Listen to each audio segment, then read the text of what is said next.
70% of wealthy families lose their fortune by the second generation, 90% by the third.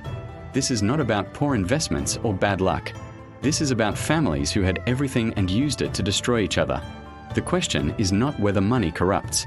The question is why families with every advantage still collapse from within. Most people assume wealth solves family problems. More resources, better education, financial security. The data tells a different story. Children of the affluent show higher rates of anxiety, depression, and substance abuse than their middle-class peers. Not despite their privilege, because of it. Researchers found a pattern. Achievement pressure combined with emotional distance creates what psychologists call privileged but pressured. These children receive the best schools, the best opportunities, but often not the best parenting. Parents who built the wealth are frequently absent. Traveling, networking, working. The implicit message children receive is not "you matter most." It is "the business matters most." Wealth does not fix emotional absence.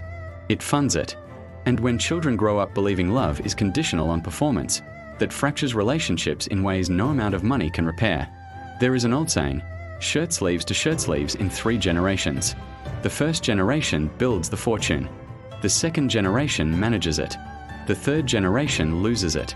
The statistics are stark. According to the Family Business Institute, only 30% of family businesses survive into the second generation. 12% make it to the third.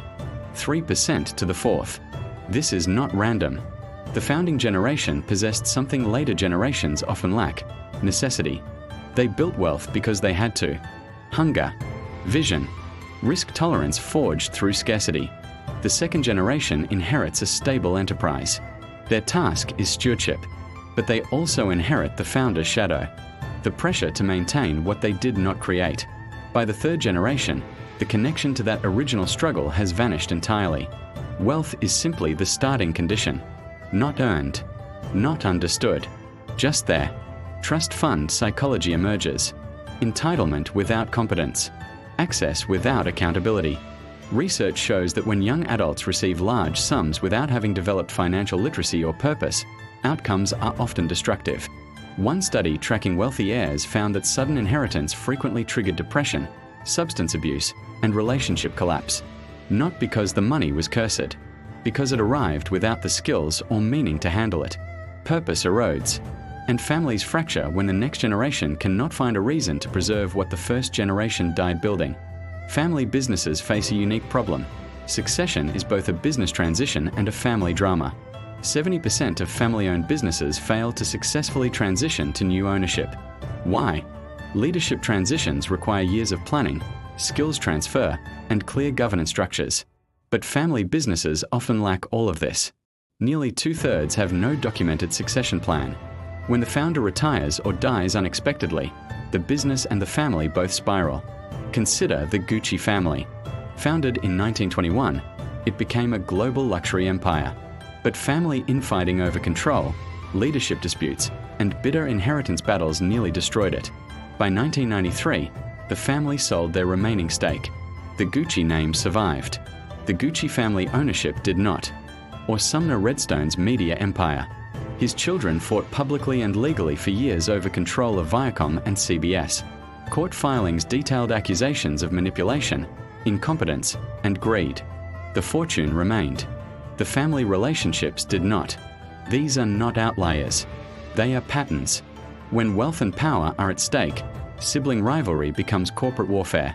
Old resentments, who was favored, who was ignored, resurface with legal teams and billions at risk. Wealth creates a paradox. Material abundance often produces emotional poverty. Children raised in extreme privilege face specific psychological challenges. Identity confusion. When your family name opens every door, how do you know what you earned versus what you inherited? Many wealthy heirs struggle to separate their worth from their wealth. Performance pressure. Parents who achieved extraordinary success often expect the same from their children. Anything less feels like failure. This drives perfectionism and shame. Isolation. Wealth creates barriers. Who wants to be your friend? Who wants your money? Research shows affluent adolescents report higher loneliness despite more social opportunities. Addiction becomes a common coping mechanism. Easy access to substances. No financial consequences for destructive behavior. One study found that children of the affluent had substance abuse rates higher than inner-city youth. The reason? Emotional disconnection from parents combined with unlimited resources and minimal boundaries. Relationships suffer. When you are raised with the message that everything is transactional, forming authentic connections becomes nearly impossible. The result is adults who have everything materially and nothing emotionally. And that pain spreads. Money magnifies conflict.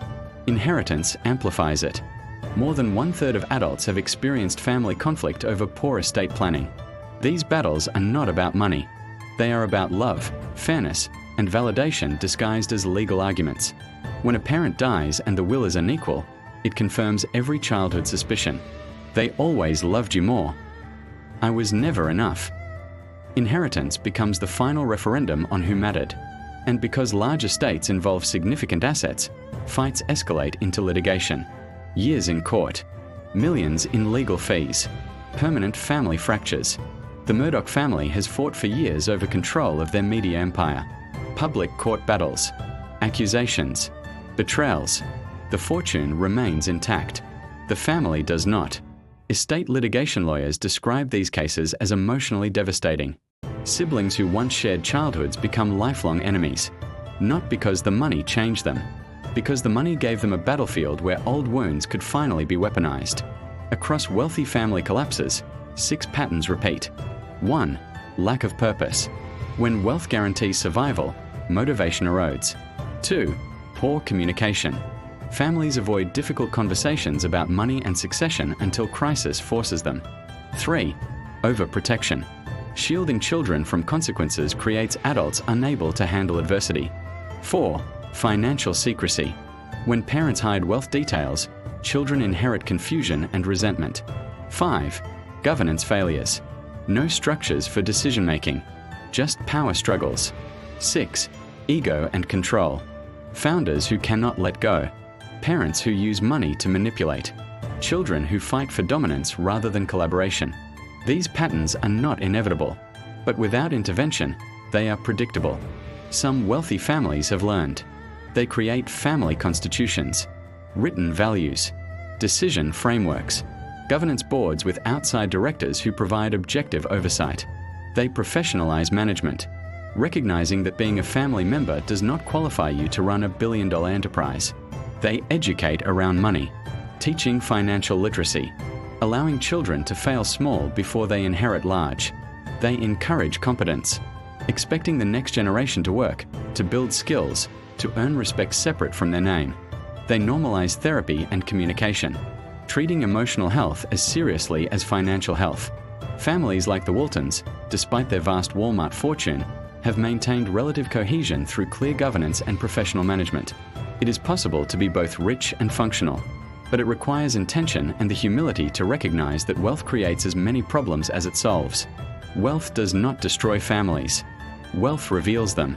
It amplifies what was already there: insecurity, resentment, love, loyalty, dysfunction, strength. Money gives families more power, more options, more ways to hurt or help each other.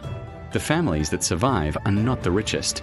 They are the ones who understand that wealth is a tool, not an identity. That love cannot be measured in inheritances. That legacy is not what you leave behind, but what you build together. The question was never whether money corrupts. The question is whether families can build something strong enough that money cannot break it. Subscribe to Power Protocol. We cover what matters.